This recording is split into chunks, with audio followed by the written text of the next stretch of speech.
Tara, gawa tayo ng ginataang pinipig or ginamis. At ito ang mga ingredients at aking ginawa sa aking pinipig. Guess what I'm going to make? Sinasunod ko muna siya bago ko siya iluto or haluan ng ingredients para mas mabango siya. Gagawa tayo ng pinipig na may gata at may niyog. Nag-boil ako ng pandan. Nilalagyan natin siya ng mga 2 cups first. Kakalkulahin natin kung ilang cup ang magagamit na tubig. Dahil hindi ko sinukat kung ilang cup ang ating pinipig, but I use 3 bags of the pinipig. Kaya titingnan natin kung ilang water ang magagamit natin dito or ilang cup na tubig ang magagamit. Isunod natin ang gata. 1.5 cup ito.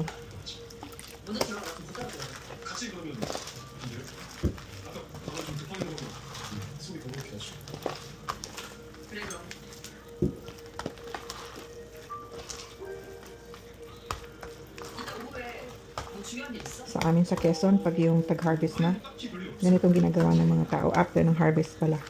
Nagpipinipig. Medyo kulang pa siya sa tubig.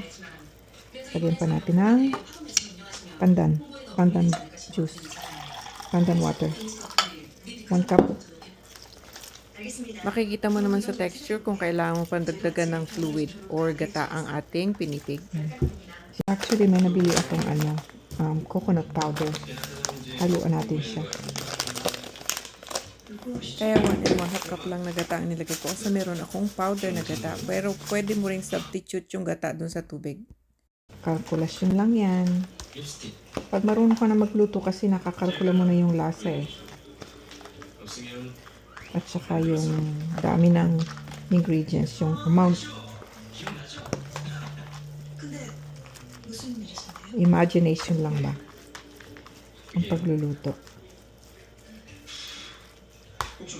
Ayan natin muna sumipsip. Babalikan natin siya mamaya. Dapat lagyan natin ng sugar. Siguro mga 1 cup yan.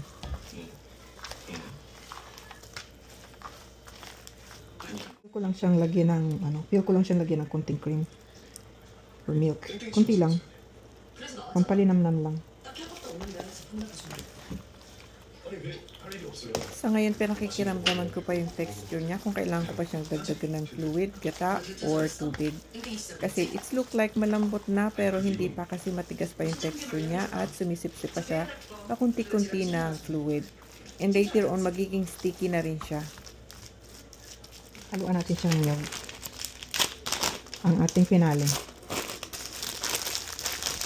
Alam mo ba yung pinakamasarap na ilagay dito? Yung bagong gata at saka yung fresh na buko.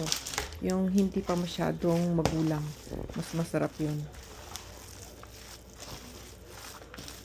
Yan, pwede na siyang kainin. Bango ng amoy. Naamoy nyo?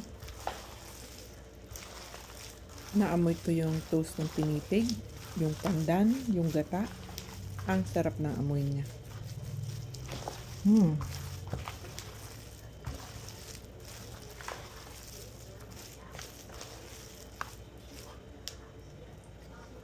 Tikman natin. At ito na ang aking ginamis. Napakasarap po niya. Ito ay ang aking ipamimigay sa aking mga kaibigan.